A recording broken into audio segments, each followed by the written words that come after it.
야고보서 5장 12절에서 20절까지의 말씀입니다. 다 같이 한 절씩 돌아가면서 읽고 마지막 한 절은 함께 읽도록 하겠습니다. 저부터 읽도록 하겠습니다. 내 형제들아, 무엇보다도 맹세하지 말지니 하늘로나 땅으로나 아무 다른 것으로도 맹세하지 말고 오직 너희가 그렇다고 생각하는 것은 그렇다 하고 아니라고 생각하는 것은 아니라 하여 정죄받음을 면하라.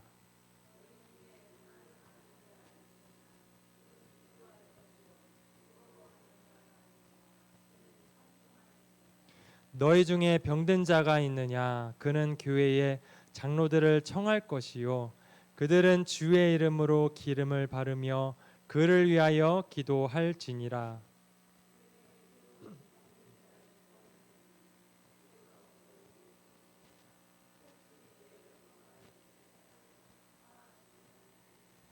그러므로 너희 죄를 서로 고백하며 병이 낫기를 위하여 서로 기도하라. 의인의 간구는 역사하는 힘이 큼이니라.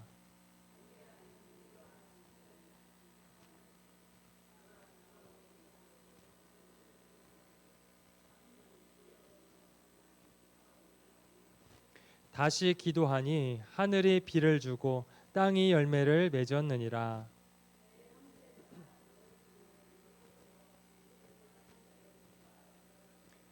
함께 읽겠습니다. 너희가 알 것은 죄인을 미혹된 길에서 돌아서게 하는 자가 그의 영혼을 사망에서 구원할 것이며 허다한 죄를 덮을 것임이라. 아멘. 맹세와 기도라는 제목으로 말씀을 전하도록 하겠습니다. 야고보서 5장은 이제 야고보서의 그 결론에 해당됩니다. 이 결론에서 야고보는 성도들에게 이 종말을 생각하면서 살아갈 것을 고면을 하고 있어요. 지난 본문에서 1절과 11절에서는 종말을 생각하면서 부한 자들과 그리고 고난의 길을 걸어가고 있는 그 성도들에게 말을 했습니다. 똑같은 종말을 바라보면서 부한 자들에게는 경고의 말씀을, 그리고 고난의 길을 걸어가고 있는 사람들에게는 위로의 말씀을 그렇게 주었었죠. 그리고 오늘 본문도 이제 성도들이 종말을 생각하면서 말과 그리고 기도로서 하나님 앞에 나아갈 것을 마지막으로 이제 권면을 하고 있습니다. 만우절이 있죠. 만우절은 그 거짓말을 이제 할 수 있는 그러한 허용된 합법적으로 할 수 있는 그런 날입니다. 어떤 사람들은 이 만우절만을 위해서 1년 전부터 기다리는 사람도 있더라고요. 계획적으로 철저하게 한 사람을 속이기 위해서 그렇게 이벤트성으로 하는 사람도 있더라고요. 예전에 뉴스에 보니까 선생님이 어느 날에 나오지 말라고 했는데 만우절날 나오지 말라고 한 거예요. 그랬더니 그 학생이 이게 거짓말인 줄 알고 그날에 나왔는데 그날에 진짜 나오지 말라고 했었다라는 그런 재미있는 이야기를 듣게 되었습니다. 사람들은 이 하루를 날 잡아서 거짓말하는 것을 이렇게 즐기기도 해요. 우리도 그날에 거짓말하는 것을 즐기기도 하죠. 또 우리도 그 거짓말을 많이 하기도 합니다. 어떻게 보면 이렇게 거짓이 판치는 세상 속에서 우리는 거짓이라는 것을 너무나도 또 쉽게 허용하기도 하고 또 그렇게 쉽게 너무나도 사용하면서 살아가는 것 같기도 합니다. 이러한 때일수록 우리는 만우절 대신에 하루만이라도 좀 정직한 말을 하는 날로 정해서 정직하게 살아가는 그러한 삶을 시도해 보는 것도 참으로 좋을 것 같습니다. 야고보가 편지를 쓰던 그 당시에도 흩어진 성도들에게 정직한 말을 하지 않고 말을 이제 과장해서 하거나 아니면 거짓말을 그렇게 하는 사람들이 두루 있었던 것 같아요. 그래서 야고보는 그들에게 종말의 때를 생각하면서 너희들의 말을 바꾸라라고 합니다. 예수님께서는 과연 그 맹세에 대해서 어떻게 말씀하셨을까요? 예수님께서는 산상수훈에서 맹세에 대해서 분명히 말씀하셨는데요. 마태복음 5장 34절에 보니까 도무지 맹세하지 말지니라고 말씀하십니다. 맹세를 하지 말라고 하셨어요.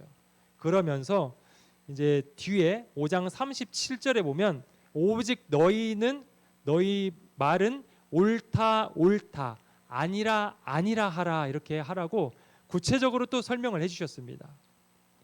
예수님께서는 맹세를 이렇게 조심해서 하라 이 정도가 아니라 맹세를 하지 말고 옳은 것은 옳다라고 하고 아닌 것은 아니다라고 하고 이렇게 단순하고 정직하게 우리에게 말을 할 것을 말씀하셨어요.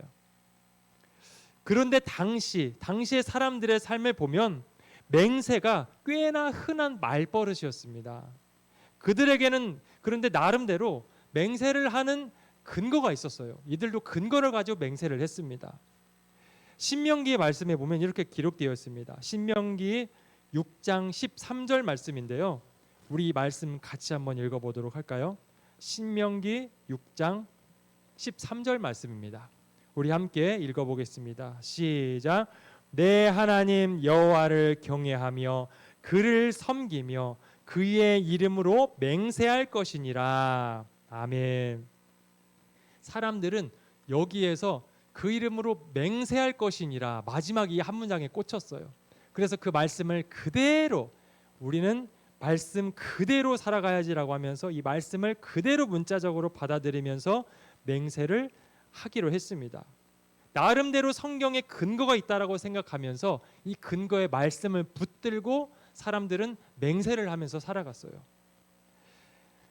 사람들은 이 신명기 말씀의 의미를 생각하지 않았습니다. 좌우에 이제 기록된 말씀의 문맥을 생각하면 그들은 사용하지 않을 것인데 그들은 의미가 아니라 이 말씀 마지막에 맹세할 것이니라 이 말씀의 한 문장 문자만 바라보면서 그렇게 해석을 했습니다. 이 말씀은요 우리가 조금 몇 절 그 전에 몇 절만 보더라도 왜 그런 말씀을 하셨는지 우리는 알 수가 있어요. 이스라엘 백성들이 아직 가나안 땅에 들어가기 전이었습니다. 들어가기 전에 모세가 그 이스라엘 백성들에게 마지막으로 설교를 하는 장면이에요. 그러니까 너희들이 이제 곧 있으면 약속의 땅 가나안 땅에 들어갈 건데 거기에 들어가면 하나님께서 너희에게 성읍도 주실 것이고 먹을 것도 주실 것이고 집도 얻게 할 것이고 물도 주실 것이고 배불리 먹게 하실 것인데 그때에 하나님을 잊지 말고 저 말씀처럼 여호와를 경외하면서 그를 섬기면서 그의 이름으로 맹세할 것이니라 이렇게 말씀하시는 겁니다. 그러니까 들어가서 하나님을 잊지 말고 살아갈 것을 맹세하라고 그렇게 다짐하라고 그렇게 말을 하는 차원에서 그런 언약의 차원에서 말씀하신 겁니다. 하지만 사람들은 그러한 문맥을 생각하지 않고 이 말씀의 의미를 생각하지 않고 그냥 마지막 말씀 맹세할 것이니라 이 말씀만 붙들고 그들은 맹세를 하기 시작했습니다. 그런데 여기에서 더 나아가서 그들은 맹세를 하는 것에서 더 나아가서 지켜야 할 맹세가 있고 또 지키지 않을 맹세가 있다라고 스스로 자기들이 구분을 했어요. 예를 들면 이런 겁니다. 성전을 걸고 맹세하면 그것은 맹세를 지킬 필요가 없었습니다. 그런데 성전에 금으로 이렇게 입혀졌었잖아요. 근데 성전에 입혀진 금을 걸고 맹세하면 그것은 반드시 지켜야 됐어요. 또 제단을 가지고 맹세하면 지킬 필요가 없었습니다. 근데 제단에 드리는 제물들 있잖아요. 거룩한 그 제물의 이름으로 맹세를 하면 그것은 반드시 또 지켜야 됐어요. 이게 뭐 하는 건지 모르겠어요. 그렇게 하다 보니까 그들 나름대로 이렇게 정해서 하다 보니까 맹세라는 것이 자기의 말의 정직성을 나타내는 정직함을 나타내기 위한 그런 의도가 아니고 상황에 따라서 이리 빠져나갔다가 저리 빠져나갔다가 이렇게 했다가 저렇게 했다가 자기에게 유리해지기 위해서 기술을 위해서 사용하기 시작했습니다. 자신의 진실함을 드러내기 위한 것이 아니라 설득하기 위해서 거래하기 위해서 자기를 방어하기 위해서 그렇게 사용하는 도구가 되어버린 거예요. 맹세가요. 하지만 성도들이 쉽게 사용하는 그 맹세는 이렇게 사용하라고 주신 것이 아니죠. 좀 전에 우리가 살펴봤지만 맹세의 그 본래 의미는 하나님을 경외하면서 섬기고 하나님께 속한 백성으로서 잊지 않고 살아가겠다라는 그러한 언약적 고백입니다. 다시 말해서 내가 한 말을 유리해지게 하기 위해서 보증으로 사용하는 것이 아니라 나는 하나님의 편에 서겠다라는 그러한 신앙의 선언으로 이렇게 사용하는 것과도 같습니다. 그런데 당시 사람들은 그 정신을 잃어버리고 설득과 거래와 자기 방어를 위해서만 맹세를 사용했었습니다. 이런 문화가 사회에만 있었던 것이 아니라 교회 안으로까지 들어와서 맹세를 자주 했던 거예요. 당시 유대 사회 그 초기 기독교 사회에서 이루어졌던 그 사회적인 악들이 여러 가지 있었는데 그 중에 하나가 이제 맹세였다고 합니다. 사람들은 땅을 걸고 맹세하고 하늘을 걸고 맹세하고 그걸로 부족해서 하나님까지 걸고 이제 그들은 맹세를 하기 시작했습니다. 이런 모습이 편지를 받는 성도들과 교회 안에서 퍼져나가고 있었어요. 성도들은 하나님의 이름을 갖다 대면서 자기의 입장을 옹호하기 시작했습니다. 매우 쉽게 입에서 하나님의 이름으로 서원을 하기도 하고요. 주님의 이름으로 자신의 입장을 옹호하는 일들이 너무나도 자주 쉽게 가볍게 이루어지고 있었어요. 그래서 야고보는 오늘 본문을 시작하면서 이렇게 말을 하죠. 12절입니다. 무엇보다도 맹세하지 말지니 이렇게 말을 하며 시작합니다. 거짓이 판치는 그 세상 속에서 성도들은 자신의 말에 힘을 주기 위해서 너무나도 가볍고 쉽게 맹세를 하면서 살았습니다. 그래서 야고보는 종말의 때를 너희들이 생각하면서 그리고 예수님의 말씀을 붙들면서 너희들의 말을 바꾸어라라고 합니다. 옳다 옳다 아니라 아니라 이렇게 말을 하라고 해요. 맹세로서 내 말을 증명하려고 하지 말고 정직하고 단순한 말로 하나님 앞에 맡기면서 살아가라고 그렇게 말을 합니다. 당시 성도들은 맹세를 너무나도 가볍게 생각하면서 사용했습니다. 하나님의 이름을 자신의 유익을 위해서 너무나도 자주 사용했었어요. 자신의 말이 옳다라는 것을 주장하기 위해서 가볍게 사용했습니다. 자기가 손해보지 않기 위해서 자기가 이익을 보기 위해서 하나님의 이름을 끌어당겨서 맹세를 하기 시작했어요. 하지만 성경은 말을 합니다. 맹세하지 말지니 하나님의 이름을 절대로 가볍게 사용해서는 안 된다라고 말을 하고 있습니다. 우리도요, 진실함을 증명하기 위해서, 진실함을 드러내기 위해서 무언가를 걸기도 합니다. 자기의 가족들을 걸기도 하고요, 다른 것들을 걸기도 해요. 그리고 하나님 앞에서 하나님은 아신다 이런 말들을 우리도 한 번씩 사용하기도 해요. 굳이 사용하지 않아도 되는데 내가 손해보기 싫어서, 그리고 오해를 받지 않기 위해서, 오해에서 벗어나기 위해서 하나님의 이름을 사용하거나 과장된 말들을 사용하기도 합니다. 이렇게 하나님의 이름을 너무 가볍게 사용했었던 사람들인데 이 말씀을 생각하면서 저의 예전의 모습들이 생각났었습니다. 예전에 청년들하고 마피아 게임이라는 게임을 했었어요. 마피아 게임은 사람들 중에서 마피아라는 그 순례를 정합니다. 근데 그 마피아는 자기만 알아요. 다른 사람들은 몰라요. 그래서 서로 이야기를 하면서 마피아가 누구인지 그것을 잡아내는 게임입니다. 그렇기 때문에 그 마피아는 계속해서 거짓말을 해야 돼요. 근데 제가 그 게임에서 마피아로 지목이 된 거예요. 어쩔 수 없이 거짓말을 해야 하는 겁니다. 근데 제가요 좀 순해요. 얼굴에 티가 잘 납니다. 그래서 어떤 청년이 목사님 마피아죠 그러는 거예요. 그래가지고 어떻게 하지 머릿속으로 생각을 한 게 나 아니야라고 했는데 안 믿어주는 거예요. 그래서 또 생각이 게 근데 나 목사인데 거짓말 하겠니라고 했더니 그때서야 숙연해지면서 맞아 목사님이지 거짓말 안 하겠지 하면서 했습니다. 근데 나중에 제가 마피아라는 것이 드러나면서 다들 깜짝 놀라는 거예요. 어떻게 그렇게 거짓말을 하셨냐고 하면서, 그래서 공개적으로 제가 사과했던 적이 있습니다. 굳이 목사의 직분을 팔아서까지 제가 그 작은 게임 하나에서 벗어나려고 이기려고 그렇게 직분을 걸었었습니다. 게임 특성상 거짓말을 해야 하는 위치이기도 했어요. 그래서 다들 웃으면서 넘어가긴 했습니다. 그런데 마음 한켠에 좀 씁쓸을 하더라고요.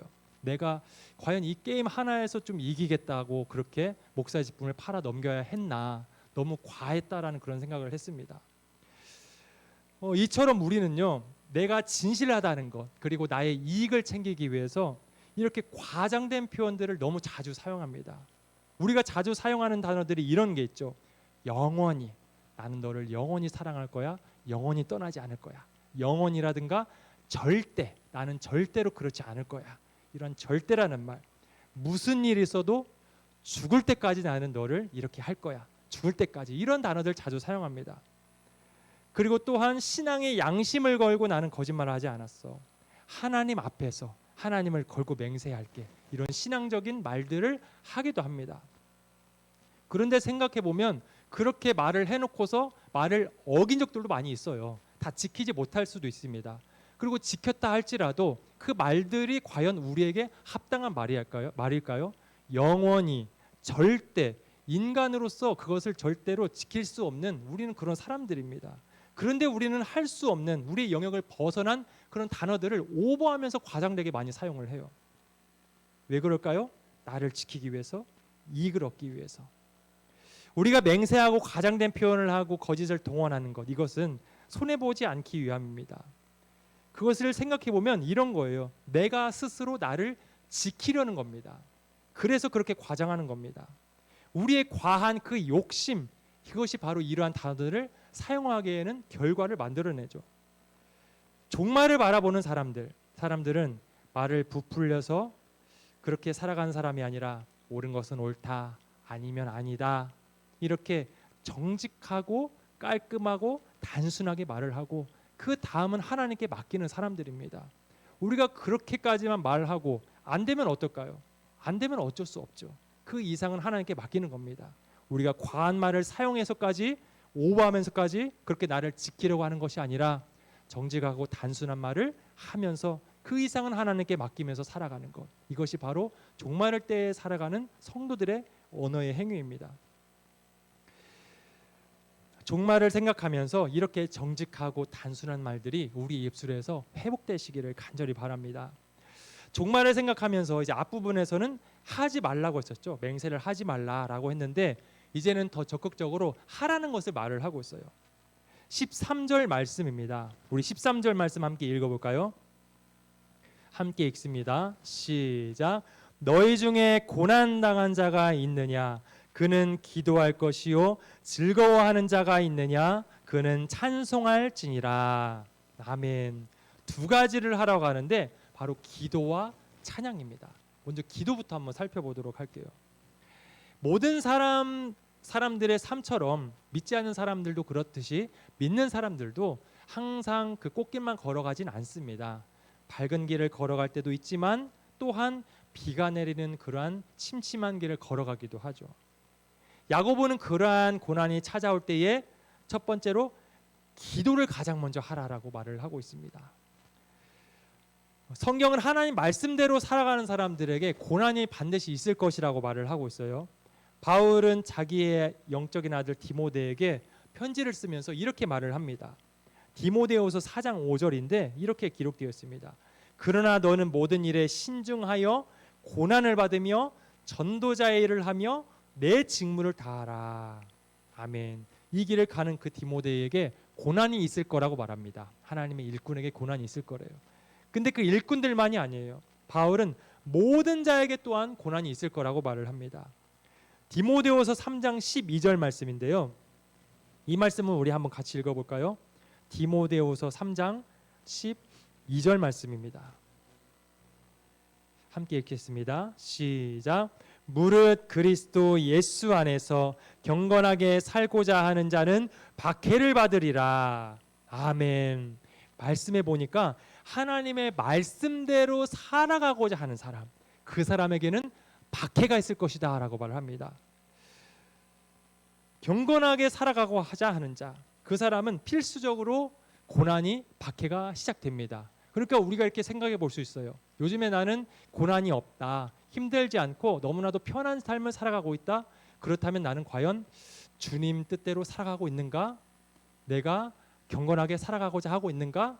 내가 그 길에서 벗어나진 않았는가? 우리 스스로 한번 돌아볼 필요가 있습니다. 하나님 앞에서 경건하게 살아가고자 하는 사람은 박해가 시작되고 있을 수밖에 없는 거죠.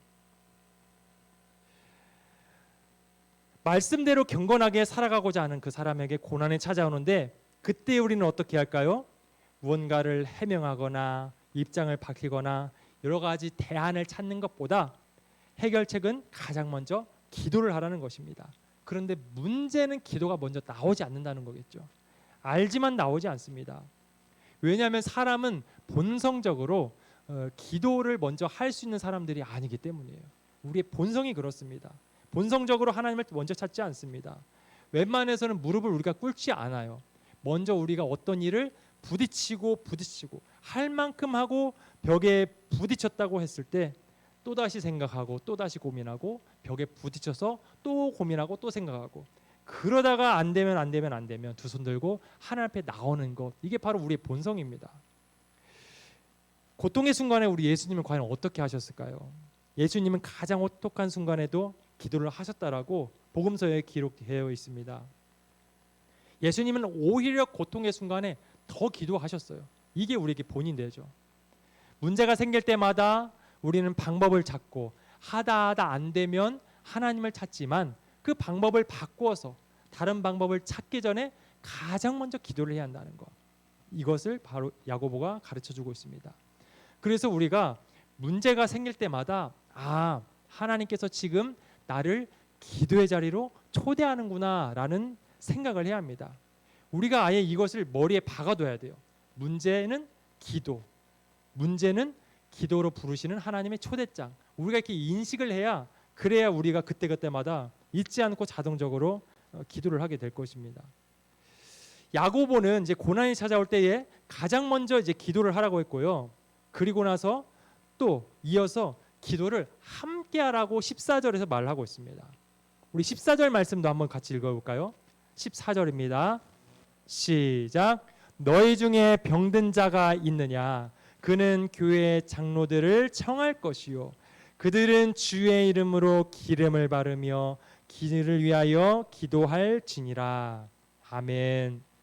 고난 중에서 이제 성도 중에 병든 자가 있다라는 그런 예를 들어서 설명을 하고 있습니다. 이 병은 육신적인 병일 수도 있고 영적인 병일 수도 있고 다양하게 생각할 수 있습니다. 어느 병인지 모르겠지만 말씀을 보니까 작은 병은 아닌 것 같아요. 좀 심각한 병인 것 같습니다.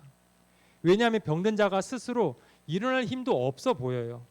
그리고 자기 스스로 기도할 힘이 없어 보입니다. 그래서 장로를 초대하라고 하고 장로가 그들을 위해서 기도하라고 합니다. 기도할 힘도 없고 일어날 힘도 없는 것처럼 보여요. 하지만 이 말씀처럼 말씀 그대로, 문자 그대로 장로님만 초대해서 기도하라는 것은 아니겠죠. 그리고 믿음의 사람들을 초대하라는 그런 의미입니다. 또한 초대를 하라는 것만 말하는 것은 아니에요. 초대를 만약에 그 사람이 못하더라도 그 성도에게 침투해서 찾아가서 함께 기도하라는 것을 이 말씀에서 가르쳐주고 있는 겁니다. 여기에서 강조하는 것은요, 함께 기도하라는 거예요. 함께 기도. 사람의 마음과 이제 몸이 약해지면, 이제 심해지면 스스로 일어날 수 없는 단계까지 가게 됩니다. 혼자서 기도할 수가 없어요. 누군가에게 그런 사람들은 초청할 수도 없는 단계까지 가기도 합니다. 몸과 마음이 힘든 순간에 스스로 일어나거나 극복할 힘이 없을 때 누군가의 도움이 필요하죠. 이때 성도들이 침투해서 그들에게 들어가서 도와줘야겠죠. 저는 참 복이 많은 사람 같아요. 저는 참 좋은 사람들을 많이 만났었습니다. 제가 대학생 때에도 선배님께 그 성경 공부를 배웠는데 그 선배님이 되게 캠퍼스에서 유명한 분이었어요. 그분에게 성경 공부를 받는 사람마다 100% 남는다라는 그러한 전설적인 분이었습니다. 그분에게 성경 공부를 배웠어요. 제 친구 2명하고 셋이서 배웠습니다. 셋이서 배웠는데 셋 다 좀 부족했어요. 셋 다 모태 신앙이긴 했지만 좀 뺀질뺀질하고 좀 그랬습니다. 그래서 꼴통 3명이라는 그런 별명이 붙었었는데 그 중에서도 제가 그래도 제가 좀 제일 나았어요. 제가 좀 나았다고 저는 그렇게 생각을 합니다. 근데 그 중에 한 명이 좀 많이 감정이 좀 많이 오락가락했었어요. 찬양을 되게 잘하는 애였는데 아무래도 찬양을 잘하고 감성적인 애야 그런지 감정의 기복이 되게 심했습니다. 되게 좋다가 안 좋을 때는 바닥까지 내려가서 잠수를 그렇게 자주 탔어요. 연락을 안 받고 핸드폰을 꺼놓고 그러다 보니까 우리를 성경 공부시키는 그 선배님이 저에게 그 친구에게 좀 찾아가 보라고 이런 부탁을 많이 했습니다. 잠수 탈 때마다.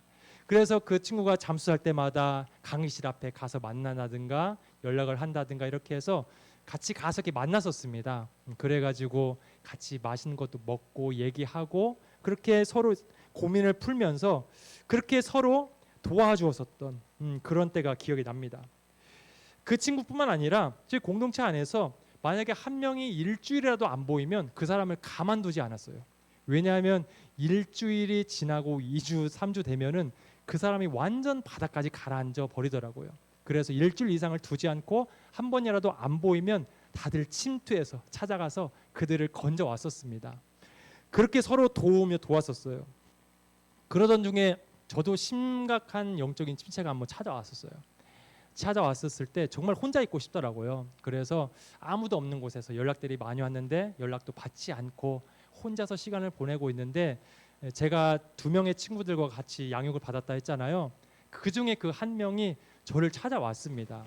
너무 오래 있다 보니까 얘가 어디 갈지 다 알고 있는 거예요. 그래서 저는 혼자서 갔다고 생각했는데 제가 어디 있을지 알고 거기로 찾아와서 저에게 뭐 힘든 게 있냐고 물어오면서 또 맛있는 것도 사주면서 고민도 서로 털어놓고 같이 기도하고 이렇게 회복됐던 그런 기억들이 있습니다. 절대 얘한테는 내가 도움을 받지 않을 거라고 생각했는데, 내가 얘보다 훨씬 위라고 생각했었는데 저 또한 그러한 다른 사람들의 도움을 받고 그렇게 일어났었던 그런 기억들이 있습니다. 이렇게 서로 붙잡아주고 도와주면서 함께 일어났었어요. 손을 내밀고 손을 붙잡아주고 그렇게 기도 제목을 부탁하고 함께 기도해주고, 스스로 일어날 힘이 없는 자들에게 찾아가서 이끌어오고 함께하면서 함께 기도하면서 회복되는 그러한 아름다운 그런 기억들이 납니다. 야고보도 그래서 오늘 말씀에서 함께 기도하라고 합니다. 우리에게도 함께 이렇게 기도하는 그런 모습들이 확산되었으면 좋겠어요. 함께 일상적인 대화도 나누긴 하지만 그것과 함께 고난도 함께 나눴으면 좋겠습니다. 고난을 나눈 것은 부끄러운 일이 아닙니다. 고난이 없는 사람이 어디 있을까요? 그리고 그 사람이 당하는 고난이 내일의 나의 고난이 될지 어떻게 알 수 있을까요? 우리는 함부로 스스로 다른 사람을 판단할 수가 없어요. 그렇기 때문에 고난에 대해서 나누는 것도 부끄러워하지 않고, 그리고 다른 사람을 판단하지도 우리는 말아야 합니다. 자연스럽게 그렇게 고난을 나누고 자연스럽게 들어주는 그러한 모습들, 이러한 모습들이 우리 안에서 자연스럽게 만들어갔으면 좋겠습니다. 혼자서 끙끙 앓는 것이 아니라 요즘 어려움들도 함께 나누고 서로 기도 부탁도 하고 함께 기도하고, 이렇게 함께 기도하면서 나아가는 우리 모두가 되시기를 바랍니다. 그리고 우리가 찾아가야 할 사람들이 혹시나 있진 아니도 한번 우리가 살펴봤으면 좋겠어요. 몇 주간 보이지 않는 분들이 있을 거예요. 또는 몇 달간 혹은 몇 년 동안 보이지 않는 분들이 있을 거예요. 그분들은요, 스스로 SOS를 우리들에게 외치고 있는 겁니다. 용기가 없어서 우리에게 도와달라고 말은 못하는 것이지, 보이지 않는 것으로 나 좀 도와줘, 나는 지금 도움이 필요해, 나는 혼자서 일어날 수 없어, 이렇게 보이지 않는 자리로 우리에게 구호를 지금 요청하고 있는 겁니다. 혼자 일어날 힘이 없고 부탁할 힘도 없어서 빈자리로 요청을 하고 있는 그 사람들, 그분들을 방치하지 말고 우리가 함께 찾아가서 함께 기도해주고 떨어져서도 함께 기도하면서 그렇게 침투하면서 우리가 함께 도왔으면 좋겠습니다. 이렇게 야고보는 고난이 찾아올 때 가장 먼저 기도하고 그리고 함께 기도하고 마지막으로 믿음으로 기도하라고 우리에게 가르쳐주고 있습니다. 15절 말씀 우리 한번 보도록 할까요? 15절 말씀입니다. 시작. 믿음의 기도는 병든 자를 구원하리니 주께서 그를 일으키시리라. 혹시 죄를 범하였을지라도 사하심을 받으리라. 아멘.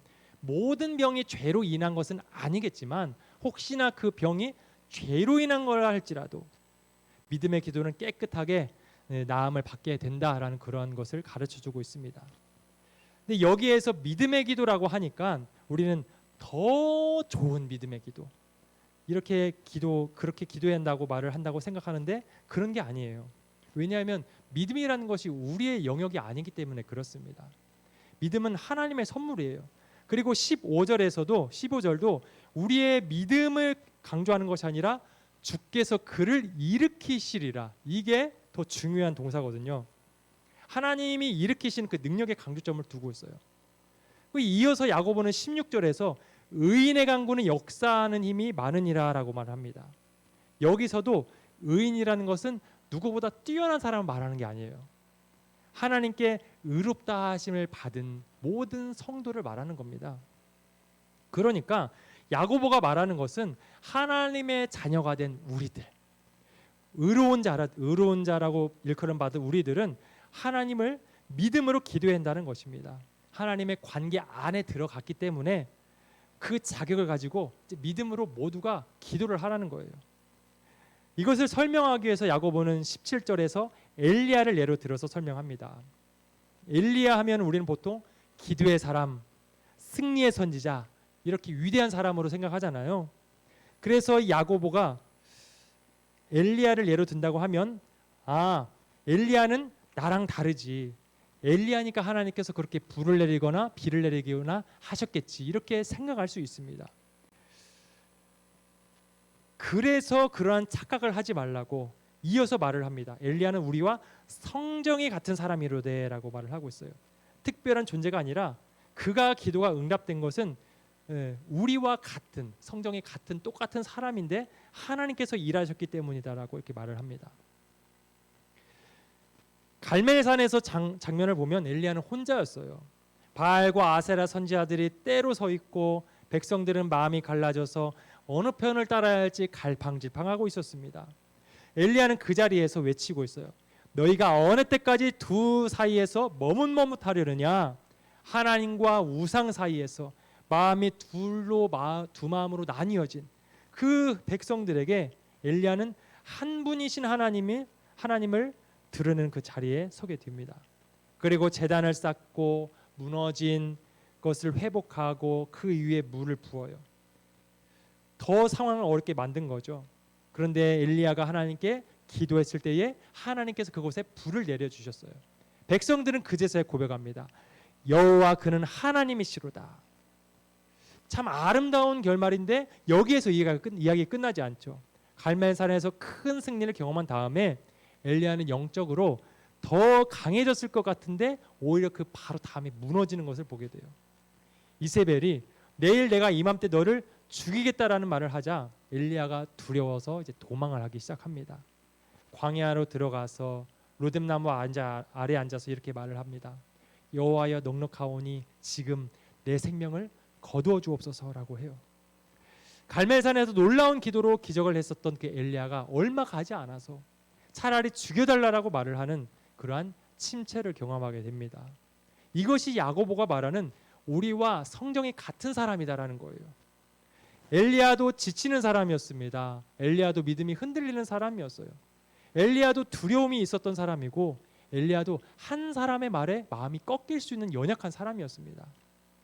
하나님을 위해 큰 일을 한 다음에도 사람의 말 한마디에 무너지는 사람이 바로 엘리야였어요. 그도 우리와 똑같은 사람이라서 성경에는 기록되지 않았지만 아마 엘리야도 졸면서 기도하지 않았을까라는 생각을 해봅니다. 또 그도요, 기도하다가 기도를 멈췄던 때도 있었을 것 같아요. 왜냐하면 우리와 똑같은 사람이기 때문에요. 하지만 엘리야가 강해서 하나님이 일하신 게 아니라 엘리야도 연약한 사람에 불과하지만 하나님이 그를 붙드셔서 놀라운 일을 행하셨어요. 야고보가 엘리야를 예를 드는 이유는 너는 엘리야가 아니니까 엘리야처럼 되어야 되라가 아니라 엘리야도 너와 똑같은 사람이었다. 그가 하나님께 기도했을 때 하나님께서 일하셨다. 그러니까 너도 믿음으로 기도하면 되는 거야라는 것을 가르쳐주고 싶은 겁니다. 기도로 3년 6개월 동안 비를 멈추게 하고 비를 다시 내리게 한 엘리야, 하늘에서 불을 내리게 한 엘리야는요, 우리보다 뛰어난 사람이 아니었어요. 우리와 똑같은 사람이었습니다. 우리도 엘리야처럼 하나님 앞에서 똑같은 의인입니다. 그리고 우리도 엘리야처럼 하나님을 믿는 하나님의 자녀들이에요. 똑같이 기도를 할 수 있는 자격이 있고요, 똑같은 믿음이 있고요, 그리고 똑같이 연약한 사람들입니다. 엘리야가 특별해서가 아니라 우리도 엘리야처럼 기도를 하면 하나님께서 들어주시고 하나님께서 놀랍게 일을 하신다는 거예요. 그러므로 우리가 이렇게 믿음으로 기도를 해야 합니다. 나보다 영적으로 뛰어난 그런 사람들을 굳이 쫓아가서 기도를 받지 않아도 돼요. 그들의 기도에 능력이 있는 것이 아니라 우리의 기도에도 똑같이 능력이 있기 때문입니다. 그것을 믿으시길 바랍니다. 누군가에게만 의존하지 말고 내가 하는 믿음의 기도, 내가 하는 이 의인의 간구, 이 또한 힘이 있기 때문에 나는 일어설 수 있고 역사할 수 있고 그런 큰 힘이 있다는 것을 우리가 믿음으로 하나님께 기도하시기를 바랍니다. 야고보는 이제 성도들에게 고난 당할 때 기도하라고 말하면서 또한 하나 더 하라고 했죠. 즐거울 때는 찬송하라라고 말을 했습니다. 13절에 그렇게 말을 하고 있어요. 우리에게 흐린 날도 물론 있지만 항상 비가 내리지는 않을 거예요. 반드시 햇빛이 내리치는 날도 올 것입니다. 그때 야고보는 분명히 말을 합니다. 즐거워하는 자가 있느냐? 그는 찬송할지니라. 근데 고난의 때와 그리고 즐거울 때 어느 때 더 하나님을 잘 찾는가 보면 오히려 고난의 때 하나님을 우리가 더 잘 찾는 것을 보게 돼요. 아프거나 다치거나 하면 나도 모르게 주여라고 말이 튀어나오잖아요. 근데 즐겁거나 좋은 일 있을 때는 주여라는 말이 안 튀어나와요. 그때는 그냥 웃습니다. 그냥 좋아요. 그래서 야고보는 즐거운 일이 있을 때에도 하나님을 잊지 말고 찬송을 해라라고 이렇게 권면을 하고 있습니다. 찬송은 단지 기분이 좋아서 말하는 게 아니죠. 즐거움 속에서 하나님을 먼저 기억하는 그러한 신앙의 반응입니다. 즐거울 때 하나님께 찬송하지 못한 이유가 무엇일까요? 즐거운 일의 원인이 하나님이 아니라 바로 우리 자신에게서 찾기 때문입니다. 내가 잘해서 내가 노력해서 내가 실력으로 얻었다라고 생각하면 자연스럽게 그 즐거운 일이 나에게로 향하게 됩니다. 그러니까 하나님께 찬송을 할 수가 없겠죠. 찬송이 아니라 나를 높이는 찬양을 하게 되겠죠. 지난주에 저희 어머니께서 오셨어요. 병원에 진료가 있었어요. 오셔서 아버지와 같이 오셨는데 아버지께서 이제 80을 향해서 달려가고 있거든요. 그러니까 내가 살면 언제 얼마나 살겠나, 내 아들한테 때가 있을 때마다 막 좋은 말을 해줘야겠다 이렇게 생각하시는 것 같아요. 그래서 항상 이렇게 좋은 말씀 많이 해주시는데 이번에는 그런 말씀 하시더라고요. 성도님들이 너를 섬기는데 너 보고 섬기는 거 아니다. 너를 세우신 하나님을 생각하면서 섬기는 거다. 그러니까 절대 많은 거 받을 때마다 교만하지 말고 그 성도님들을 위해서 마음껏 기도해 줘야 된다. 이렇게 말씀하시더라고요. 참 항상 이렇게 저에 대해서 뼈를 때리는 말씀을 많이 해주세요. 그래서 그 말씀 참 받았습니다. 저도 그런 생각을 할 수 있잖아요. 성도님들이 이렇게 저를 섬겨주고 그럴 때마다 내가 뭐 잘했나 보다, 내가 좀 이쁘게 보였나 보네 이렇게 생각할 수 있잖아요. 그럴 수 있기 때문에 저도 제 자신을 경계하려고 합니다. 그래서 제 아버지 말씀을 제 마음에 새겼어요. 그치, 성도들이 나를 왜 섬기겠나? 나를 보고 섬기는 게 아니라 나를 세우신 그 하나님을 바라보면서 섬기는 게 아니겠나 생각하면서 저도 겸손하려고 합니다. 이것은 저만의 이야기가 아니라 우리 모두가 이렇게 조심해야 할 그런 이야기일 것 같아요. 무언가가 잘 될 때, 일이 잘 풀릴 때 내가 잘해서 그렇구나 라고 생각하는 순간 하나님을 찬양할 수가 없어요. 그 순간 우리 자신을 높일 수밖에 없습니다. 스스로 생각하면서 뿌듯해할 때가 있을 거예요. 그리고 스스로를 칭찬할 때가 있을 것입니다. 하나님을 찬양해야 되는데 그 순간 나를 찬양하게 되는 거죠. 이것이 즐거울 때 하나님을 찬송하지 못하게 하는 원인입니다. 코스타 강사로 활동하시는 이문미 선교사님에게 9명의 자녀가 있대요. 1명은 직접 낳았고요. 8명은 아프리카에서 이렇게 마음으로 낳은 아이들이라고 합니다.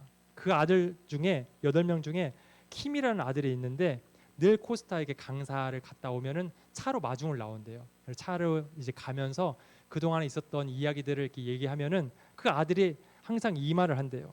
모든 영광 하나님께 오직 예수님만, 이 두 마디만 한다고 합니다. 이것이 이제 코스타 강사들 사이에서 얘기가 되면서 이게 유행처럼 퍼져나가기 시작했어요. 그래서 어떤 놀라운 일들을 말하기만 하면 모든 영광 하나님께 오직 예수님만, 이것이 유행어처럼 퍼져나가서 그 강사들 대기실이 부흥의 자리가 된다고 합니다. 일이 잘 풀릴 때, 관계가 회복될 때, 건강이 조금 나아질 때, 길이 열릴 때, 그 순간에 우리가 해야 할 것은 내가 해냈구나라가 아니에요. 주님이 하셨습니다입니다. 즐거울 때마다 모든 영광 하나님께 오직 예수님만, 이러한 고백들이 습관처럼 우리에게 튀어나와서 즐거울 때에도 하나님을 잊지 않고 하나님을 높여드리는 삶을 살아가시기를 바랍니다. 이 말씀을 결론 짓도록 할게요. 보통 사람들은 고난이 올 때 신을 원망합니다. 그리고 즐거운 일이 있을 때에는 또한 신을 잊습니다. 하지만 성도는 그렇지 않죠. 고난이 찾아올 때에 주님을 가장 먼저 찾습니다. 즐거움이 올 때에는 또한 그 하나님을 찬양합니다. 어느 때든지 기쁘든 슬프든 하나님을 찾고 하나님께 나아가는 것, 이것이 바로 성도의 특징입니다. 야고보의 마지막 권면처럼 종말을 바라보면서 살아가는 우리의 삶에서 말이 회복되고 언제나 하나님을 찾는 고백이 이어지는 그러한 삶을 살아가는 저와 모든 성도님들 되시기를 주님의 이름으로 축원합니다.